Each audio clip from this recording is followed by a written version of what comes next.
Sa kita di 4 jardim de alimentação que nós está instalando em diferentes escolas rondom nossa isla e hoje nós estamos tendo a oportunidade para instalar jardim de alimentação na Montplaisir Base School.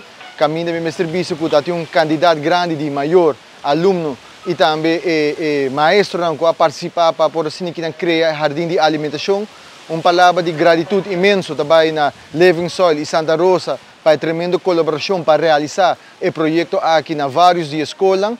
Maneira mabisa, essa aqui de 4, faltam um total de 9 mais para baixo e assim que nós seguimos a introduzir o jardim de alimentação na diferentes escolas rondom nossa isla.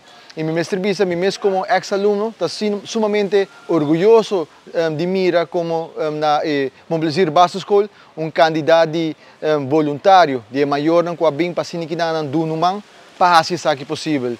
E que dependente, mirando com a hora que no processo também começar a manter o jardim aqui, para assim que não por cosechar fruta e verdura, para assim que isso aqui pode partir na aluno de Montplaisir College Base School.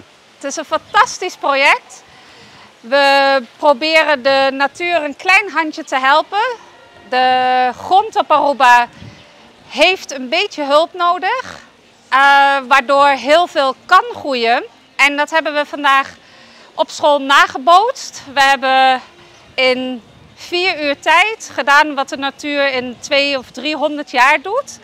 En dat is eigenlijk allemaal dankzij de ouders van Montplaisir School, de leerkrachten, de kinderen. We hebben een hele leuke video gemaakt waarbij de kinderen elkaar motiveren en de ouders om heel veel mulch en takken en mest in te leveren. En we gaan hier met de kinderen ook samen zorg voor dragen. Dus per klas komen er 1 of 2 kinderen aan de beurt die dan helpen met water geven en snoeien. Het wordt gedragen door de kinderen en de ouders en de leerkrachten. En voor de kinderen en de ouders en de leerkrachten. Dus het is echt een project wat we met z'n allen doen. En we willen dus ook de kinderen leren van, er groeit misschien niet zoveel op Aruba, maar dat kan veranderen. En daar willen we op school de eerste stap mee zetten, zodat ouders en kinderen zien van, hé, ik kan wel thuis dit namaken. En school wil daar echt een voorbeeld van zijn van, nou, dit is part of education. Je kunt op Aruba heel veel laten groeien als je maar de voorbereidingen doet en het onderhoud doet. Dus dat willen we echt opnemen in ons programma, dat de kinderen hier actief aan gaan deelnemen. De ouders hebben echt heel hard gewerkt om van alle kanten materiaal te verzamelen, plantjes, maar ook de voorbereiding. Living Soul is de grote motivator achter het hele project. Santa Rosa is goed gaan helpen. Partners van leerkrachten die komen helpen. C2 heeft geholpen met de voorbereiding van het terrein. DOW is erbij geweest.